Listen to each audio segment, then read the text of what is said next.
Salut tout le monde, je m'appelle Charlie. J'ai toujours essayé de faire bien, d'être gentil, surtout quand il s'agissait de mes proches. Mais un jour, il m'est arrivé quelque chose qui m'a fait comprendre quelque chose. C'est qu'en sauvant quelqu'un d'autre, je ne faisais qu'empirer les choses pour moi-même.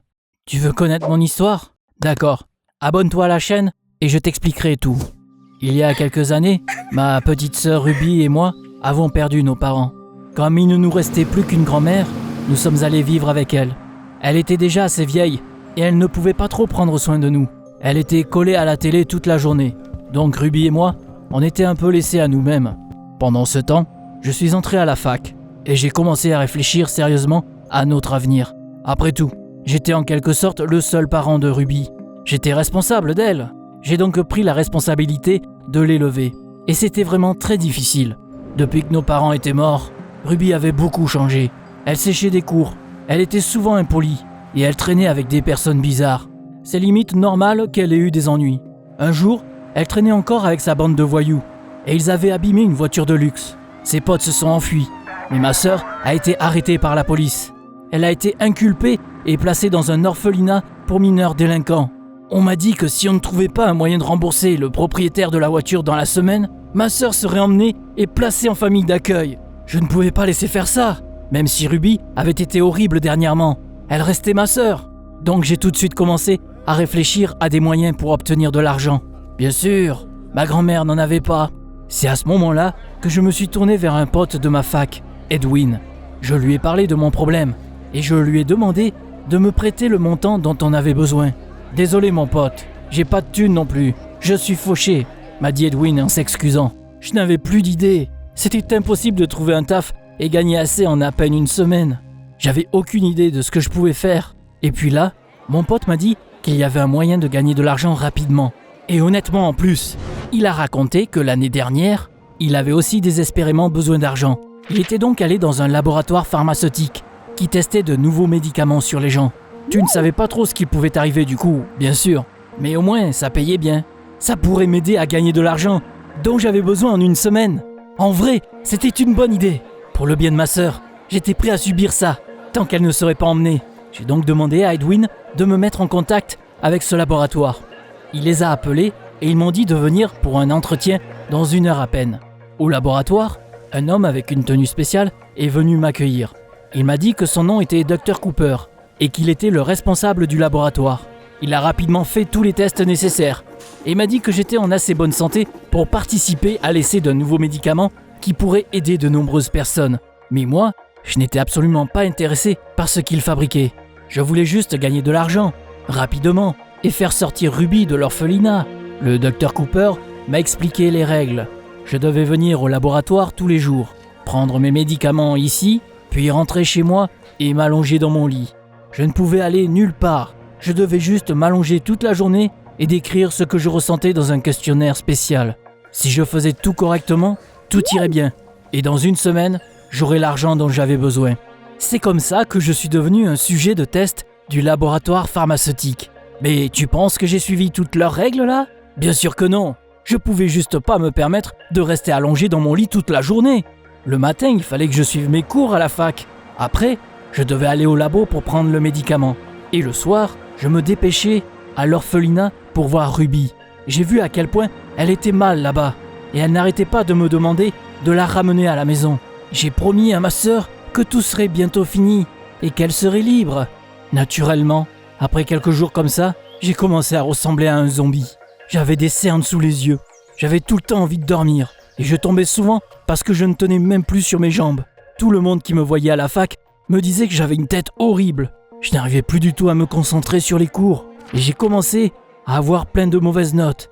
Pendant une pause, Edwin m'a pris à part et m'a demandé, avec une voix effrayée, « Hey, Charlie, ça va ? Tu te sens bien ?» J'ai avoué que j'étais juste épuisé par tout ce qui se passait dans ma vie ces derniers jours. Edwin m'a demandé pourquoi je n'étais pas allongé dans mon lit comme il m'avait dit de faire, pour bien tester le médicament que le Dr Cooper m'avait donné. Je lui ai répondu que je n'avais tout simplement pas le temps de ne rien faire. Je notais juste les premières choses qui me venaient en tête dans le questionnaire qu'il m'avait remis au laboratoire. « T'es sérieux ? Tu mens au Dr Cooper ? Tu ne peux pas faire ça !» m'a dit Edwin. Il a ajouté que je devrais aller au laboratoire et tout avouer parce que je n'avais pas suivi les règles et que les résultats seraient faux. Je me suis mise en colère et j'ai dit à Edwin de me laisser tranquille. J'avais besoin d'argent pour sauver ma sœur et je n'allais pas abandonner comme ça. Sauf que les choses n'ont fait qu'empirer. Je pouvais à peine me tenir debout ou même réfléchir. Je pense honnêtement qu'il était impossible de faire la différence entre un vrai zombie et moi. J'ai commencé à avoir de sérieux problèmes à la fac. J'ai complètement raté mes examens et j'étais sur le point d'être expulsé. Mais j'étais prêt à supporter tout ça pour sauver Ruby. Le soir, je suis allé à son orphelinat et on m'a dit qu'il était l'heure d'assumer. Si je ne payais pas ce qu'il fallait le lendemain, je ne reverrais pas ma sœur. Ruby a tout entendu et m'a supplié de la sortir de là. « T'inquiète pas, sœurette, tout sera bientôt fini. » Je lui ai dit en essayant de la réconforter. J'ai donc tout de suite couru au laboratoire. Il fallait que je récupère l'argent qui m'avait été promis. Mais une fois là-bas, j'ai été accueilli par Dr Cooper, qui était en colère. Il m'a dit que je n'obtiendrais pas un centime de sa part. Pourquoi ? Il m'a expliqué qu'il était resté perplexe en voyant mes résultats. Donc il avait appelé Edwin. Eh bien sûr, Edwin a tout dit au Dr Cooper, que je n'avais pas suivi les règles et que je lui avais menti. C'est pourquoi le médecin rompait notre contrat et me laissait sans paiement. Bien sûr, c'était de ma faute. Mais je ne pouvais pas me permettre de laisser ma sœur ou abandonner la fac. Alors que maintenant, je n'avais plus d'argent et j'étais sur le point de perdre ma sœur, qui serait envoyée dans une famille d'accueil le lendemain. Mais il fallait que je fasse quelque chose. Je n'avais vraiment plus d'options. J'étais prêt à tout. Après que le Dr Cooper ait quitté le bureau, j'ai vu son coffre-fort et j'ai pas su résister. C'est sûr qu'il y ait de l'argent là-dedans. Tout ce qu'il me resterait à faire, c'était de payer l'amende de la voiture et de faire sortir Ruby de l'orphelinat. Sans trop réfléchir, j'ai pris de l'argent et j'ai couru. Tout ce que je voulais, c'était de sauver ma sœur. Sauf que quand je suis arrivé à l'orphelinat, Ruby n'était plus là. La fenêtre de sa chambre était ouverte. Elle n'avait visiblement pas attendu que je reçoive l'argent. Et elle a juste décidé de s'enfuir. Les gardes sont immédiatement partis pour la rattraper. Je les ai donc rejoints. On courait à travers la ville, à la recherche de ma sœur. Mais elle était introuvable. Et là, tout à coup, un des gardes a crié « La voilà! Descends de là !» J'ai levé les yeux et j'ai vu que Ruby était cachée dans un arbre.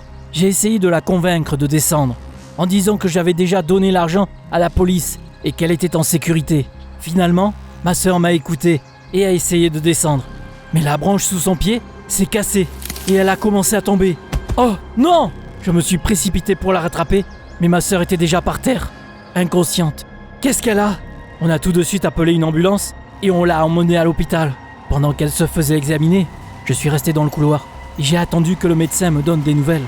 Et après quelques temps, il est enfin sorti. Je l'ai regardé et je savais que je n'aimerais pas entendre ce qu'il avait à dire. Il m'a dit que les choses allaient vraiment mal. Ruby s'était blessée à la colonne vertébrale et aurait besoin d'une intervention chirurgicale et de beaucoup de médicaments. Mais qu'est-ce que je pouvais faire, moi? Elle n'avait pas d'assurance maladie et j'avais déjà donné tout l'argent que j'avais. Puis j'ai entendu « Ah, le voilà !» Je me suis retourné et j'ai vu le Dr Cooper me regarder. Il avait remarqué que j'avais volé de l'argent dans son coffre-fort et il m'avait retrouvé. Bon sang, comme si je n'avais pas assez de problèmes. Je me sentais mal à l'aise. J'étais déjà complètement désespéré parce que je n'avais pas réussi à sauver ma sœur. Mais en vrai, là, j'en avais marre. J'étais au bout de ma vie. J'ai dit franchement au Dr Cooper que je n'avais plus l'argent et que je ne pourrais pas le récupérer. Je devais vraiment avoir l'air triste et fatigué parce qu'il ne m'a même pas engueulé. Au lieu de ça, il m'a fait m'asseoir et m'a demandé ce qui n'allait pas. J'étais tellement fatigué de ce qui s'était passé au cours de la semaine que je me suis complètement effondré et lui ai tout raconté. Et tu sais ce que le Dr Cooper a fait après ça? Il a étudié le cas médical de ma sœur et a dit qu'il m'aiderait. Je n'en croyais pas mes oreilles. J'avais vraiment trouvé quelqu'un qui n'était pas insensible à nos problèmes. Ils ont donc commencé à traiter Ruby. Tout d'abord, elle a été opérée. Puis ils ont commencé à lui donner des médicaments. T'as deviné quels médicaments exactement? Et ouais, ceux que j'avais testés toute la semaine. Grâce à eux, ma sœur se remettait rapidement. Le Dr Cooper m'avait non seulement pardonné de l'avoir volé, mais il a également payé le traitement de Ruby. Il y avait de bonnes personnes dans le monde après tout. Quelques mois se sont écoulés après. Ma sœur avait bien récupéré et elle est retournée à l'école. Puis moi aussi, j'avais repris mes esprits et j'ai arrêté de ressembler à un zombie. Bien sûr, j'ai dû repasser les différents examens que j'avais ratés, mais au moins, je n'allais plus me faire expulser de ma fac maintenant. Je me suis même réconcilié avec Edwin, même s'il m'avait dénoncé au Dr Cooper. Bref, les choses s'amélioraient. Sauf que, juste au moment où j'avais finalement commencé à croire que personne ne nous retirerait Ruby, quelque chose de complètement inattendu s'est produit. Elle avait encore traîné avec les mauvaises personnes et elle s'était encore fait emmener par la police. Non mais incroyable! Elle était incorrigible et n'appréciait pas à quel point les gens étaient gentils avec elle. Et donc, quand ils m'ont dit que je devais payer pour faire sortir ma sœur, j'ai commencé à réfléchir. Je n'avais pas d'argent et il fallait donc que j'en trouve quelque part. Mais est-ce que Ruby apprécierait vraiment les efforts que je ferais pour elle? Peut-être que la meilleure chose, c'est de rien faire au final. Ça se trouve, ça la fera réfléchir au moins. Est-ce que je fais la bonne chose là ?